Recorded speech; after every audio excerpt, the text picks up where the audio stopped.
Well, it was the highest-rated cable news telecast of all time. Last night's Republican debate on Fox News Channel shattered all records with, get this, 24 million viewers, according to Nielsen, thanks in part to the media frenzy surrounding the frontrunner, Donald Trump.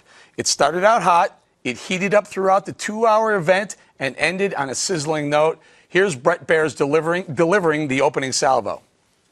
Is there anyone on stage, and can I see hands, who is unwilling tonight to pledge your support to the eventual nominee of the Republican Party and pledge to not run an independent campaign against that person?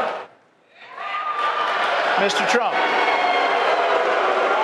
So, Mr. Trump, to be clear, you're standing on a Republican primary debate. I fully understand. This is what's wrong. He buys and sells politicians of all stripes. He's already, hey, look, he's already hedging his bet on the Clintons. Just to be clear, you can't make the, we're going to move on. You're not going to make the pledge tonight. I will not make the pledge at this time. Okay. All right, KG, it started out hot. Boy, really hot. Really hot. But I mean, yeah, so great. This was a fantastic debate, a big win for the Fox News Channel. Both debates were outstanding, let's be honest, and very well done. In this situation, Trump saying that he's not going to make a pledge to support. Who's the nominee going to be? You don't know. Why would you make a commitment to support the nominee? It was like a two-part question. So you'd have to say yes to both parts if you were going to agree with the statement.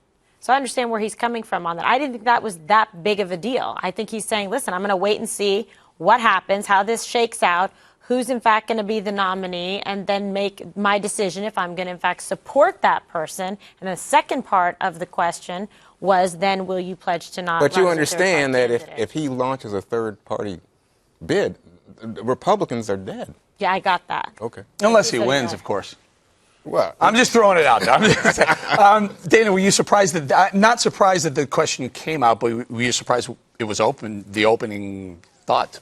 No, because I think it helps set the stage, because there's a lot of anticipation lead up to this debate. People have been talking about running for office for several months. In the last 6 months, we've had people get into the race, and then just additional ones in the last 2 weeks with Kasich and Gilmore.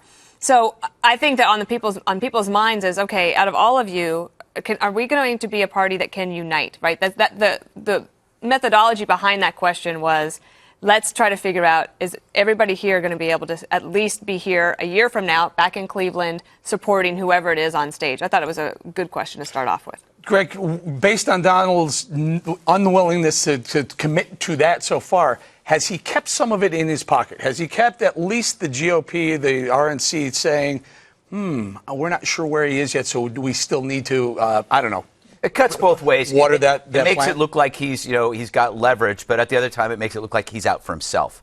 That's the problem. This was a stroke of genius, whoever came up with this question. It was like the Mad Max of debates. If you've seen the last Mad Max movie, it starts immediately, and for 2 hours, it didn't stop. I watched this for like 20 minutes, and I'm going, it's already the greatest debate I've ever seen. And they interrogated, everybody got tough questions. It was like the dental scene in Marathon Man. But can we just I want to bring up one person before we get even further. Lindsey Graham. What was that? I don't know.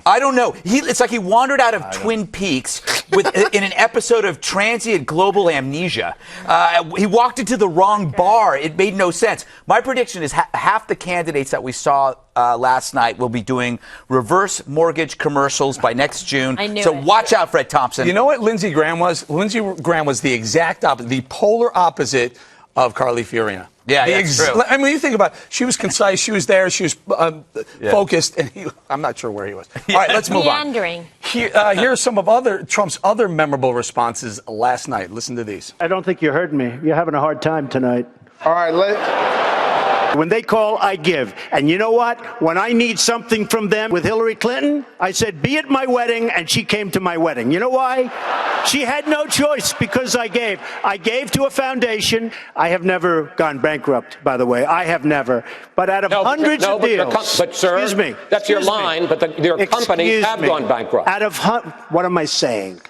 Out of hundreds of deals that I've done, hundreds, on 4 occasions, I've taken advantage of the laws of this country. This country right now owes $19 trillion, and they need somebody like me to straighten out that mess.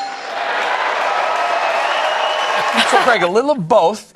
Some people are a little not loving this at the beginning, but at the end, he nailed it with that $19 trillion. I'm the guy who can maybe put a stop to that. This is the interesting thing about it. It's like where I was watching it, we're all talking, and then when you know that they're going to Trump, everybody shuts up because he's going to say something crazy or wild or unsubstantiated or funny. I'm not sure that's the criteria for a president, but it's certainly a criteria for an entertainer. The wedding comment was hilarious, but it's like paying kids to come to your birthday party. Yeah, I mean, it's just a strange thing. But he sees it as a business negotiation. Yeah, I want you to come to my wedding, so I'm going to pay you. That's very strange. Dana, your thoughts on the constant barrage? I mean, he got some heat-seeking missiles throughout the night. From the moderators. Well, yeah. I think that all of them would say today that they all got tough questions. But when you are in the lead, he was the front runner. You're going to get the questions. And plus, he has said some things that deserve some scrutiny. And one of them being, I think his record. I think it's interesting on the bankruptcy issue. When Chris Wallace pressed him on that it's something that when he said everybody does it. It's like, well, yeah, but what about the creditors? When the creditors are actually the bad guys, that's what Occupy Wall Street thinks. So I thought it was pretty illuminating. You know what I thought was illuminating here was that he dominated the time. You look at the time, he gets 10 plus minutes. Mm-hmm. The second person there is Bush, and he only gets 8:30. And then comes Cruz with about 6:30. So you understand, it's all about Donald Trump. Now, he's saying some things that I think are kind of wild. And by the way, I was in the Quicken Loans Arena. He looked stiff. He walked in. They all walked in a procession. And the Donald looked like he was doing a Lindsey Graham at first. I thought, boy, his bottom lip is stiff. His body language is stiff. And when it starts out with that first thing, you can sense he thought it was all about him, and he thought he was being treated unfairly. Can I just want to stay with you for 1 second? We have to move on to some other stuff. But in the aftermath of the debate last night, there were a lot of pundits saying Donald's done, he's through. Charles, love Charles. He said that's the end of Trump. Look, he said it last night. He said that's the end of the Trump candidacy. However, you look today, Time Magazine had a poll, and 100,000 people were polled. Trump got 47% of the votes on who won. Drudge put one up, and 550,000 people voted. But remember, and 47% of those people voted. There's no science to this. I'm not suggesting it's science. But I will say, let's say this for the Drudge site. These are conservatives. These are people who are more likely to be participating in the Republican primary process. And they had almost, I think, a sympathetic reaction that their guy was attacked last night. I don't happen to think so. I think Time, though. I wouldn't call that conservative. No, but I think that Trump's people are playing game. Everybody's in this game. Right. Okay. KG, can I ask you something? Can you imagine this if there was a President Trump, what the State of the Union would be like? Nancy Pelosi. I mean, pay attention here. You could stand up with the rest of them. Well, I mean, I'm sure people would watch it, right? It would be probably much more interesting because they've been quite dry. Is it over? That's exactly what we need. That's exactly what we need. We need an entertainer in chief. We have one of those. Because we got Iran, we got ISIS, we got all these problems, but damn, those jokes are funny. All right, let's move on. Well, we have a community organizer in chief. Yeah, that didn't work out too well. Although Trump, as Juan just pointed out, got most of a lot of the airtime, much of it from the state of defense rule, where if a candidate gets mentioned, he gets 30 seconds to rebut any accusations. Another candidate got the most questions. Jeb Bush got 8 by my count. He got a few tough questions. Here are some of the snippets from 3 of his answers. I'm going to have to earn this. Maybe the bar is even higher for me. That's fine.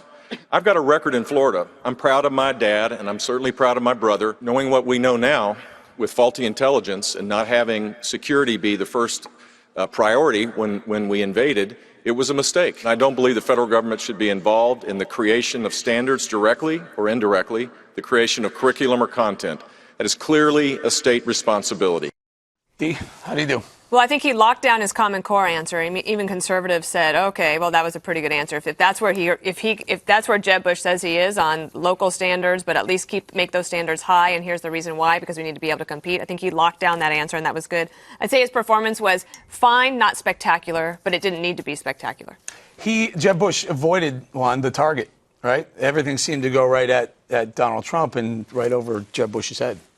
Well, it was one moment when I thought we were going to see fireworks when Donald Trump said it was your brother who had a catastrophic term and gave us Barack Obama. Right. And I thought, well, here's the opportunity for the governor to come back and say either, hey, look, I love my brother, and I don't think it was a catastrophe. Here's what we did right. And here's the future as I'm going to lead it because I'm not but he didn't do that. Instead, he went away from that. I don't think he has to, because what would the news then be today? That Jeb Bush linked himself to his brother. And he doesn't have to defend George W. Bush. George W. Bush has to defend George W. Bush, and I have to, or like whoever worked in that administration has to. Jeb Bush does not own his brother's legacy, and I think it was smart to let that one go. But you know, the thing is, Carly Fiorina, in the first debate, she says, we need somebody who's not going to stumble, not going to hesitate. We need someone who can get in there and fight. Okay, well. All right, but I agree with Dana. I don't think he needed to defend it. I mean, get over it. Yes, they have the same last name. He is running as his own person for president of the United States. I think you should act like, who cares what his brother did? Decide if you want this man to be president of the United States based on his record and what he would do. I certainly wouldn't want to have to defend then my brother if he was president before. I'd be and like, I know your listen, brother. I would be like, that's on Mas Macho, okay? Greg, your thoughts on, did Jeb Bush make his case? I had an issue with his delivery. I felt that there was a halting style of delivery that I was not like I'm doing now. It was something where I was stuttering. Cautious. Yeah, it was just overly cautious. He just didn't seem comfortable, and I think that hurt him a bit. All right. Before we move on to this one, John Kasich made his presence known last night. He's the Ohio governor who, although he had the crowd behind him, delivered some really concise and cogent comments, including this very thoughtful statement about gay marriage. The court has ruled, and I said we'll accept it. And guess what? I just went to a wedding of a friend of mine who happens to be gay. Because somebody doesn't think the way I do, doesn't mean that I can't care about them or I can't love them. So if one of my daughters happened to be that, of course I would love them and I would accept them, because you know what? God gives me unconditional love. I'm going to give it to my family and my friends and the people around me.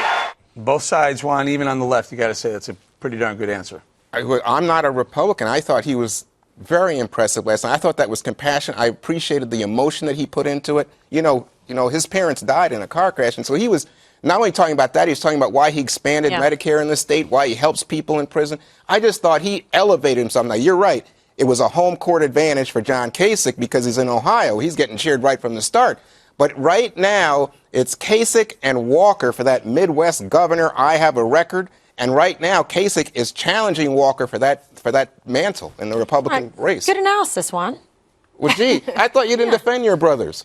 I defend them in the playground when fists are involved. Well, I don't want to get beat up. Yeah. Kasich was excellent. That was a great answer, whether you're a Republican or a Democrat, and everyone who is in like beauty pageants from here on to the end of time should memorize that answer. You are the crown. You can win the crown. Or actually, with that Republicans, answer. because for the longest time, Republicans will always have the target on their back on all social issues. Like these questions are never posed at liberals or Democrat candidates, but.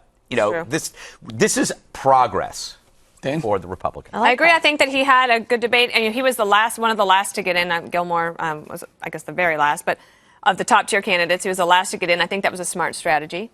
Although I think that there should be, I'd love to read a story about how he actually got to that decision to run, because for a long time there were people in his circle saying, he's not going to run. But that was cutting it tight, though, Dana, because he just made the cusp to get in. And Bill O'Reilly was talking about this, saying this is a very likable man with a tremendous record that had a lot going for him.